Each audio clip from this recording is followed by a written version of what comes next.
skimmed her gaze up the impressively hard chest, barely refraining from leaning in and basking in the man's woodsy citrus scent. It was like catnip for the sexually deprived, which she currently happened to be. Having been the Prima in training for practically her entire life, Rose had met her fair share of stunning supernaturals. Most knew it. A rare few didn't. This guy, in all his 2-day dark blonde scruff and glittering gray-eyed glory, was panty-meltingly gorgeous. And in the former category, judging by the slowly curling smirk. If 20 is preferable, then 30 or more must be going above and beyond, right? I've always been an overachiever. Rose swallowed a chuckle.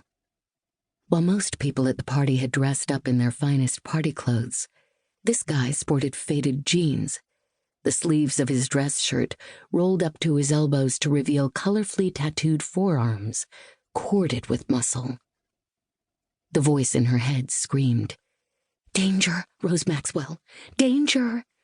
But her sexually deprived regions cried, "Yum." She matched his smirk with one of her own, her body obviously taken over by a pod person. "Then I guess you and I have that in common." Wonder what else we have in common. His voice dropped to a husky purr. What do you say we go somewhere and find out? Rose melted into a puddle of need. When was the last time she'd thrown caution into the void?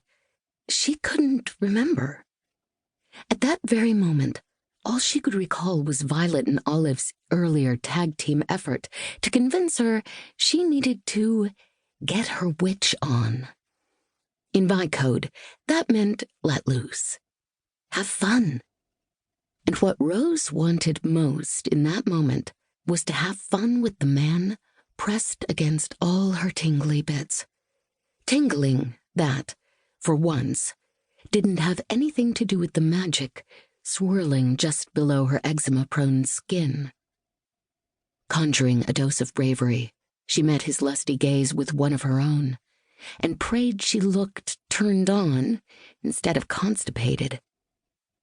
It just so happens that this place has a back room that doesn't see a lot of traffic. Gray Eye's lips twitched. Maybe we should go check it out. Maybe we should. Goodbye, boring and predictable Rose, and hello, rosy, wanton, and free. Maybe her sucktastic luck had just turned a corner. 1. Mr. Wiggles. From clubbing at popular urban hotspots to in-home versions, complete with bottomless margaritas and a 15-season binge watch of Supernatural, girls' nights were long-standing traditions. Some would say a rite of passage. And they had more variations than Yoplait yogurt or sex toys. Rose was an expert on both. Her fondness for dairy rivaled only her adoration for Jensen Ackles. But her familiarity with the latter? Pure survival. Poor Mr. Wiggles' batteries had been replaced twice already this week alone, and she predicted at least one more swap-out in her future before the weekend came. There'd been that backroom tryst a few months ago with a certain tattooed hottie, but as pleasurable an experience as it had been, one drop of moisture couldn't stop a raging wildfire.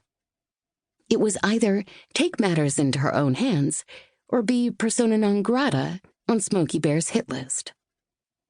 But tonight's GN theme didn't include clubbing attire, alcohol, or the 5-speed waterproof vibrator tucked in her weekend underwear drawer, and instead required all black hoodies, the cover of Night, and the gigantic horse trailer she'd rented earlier that morning.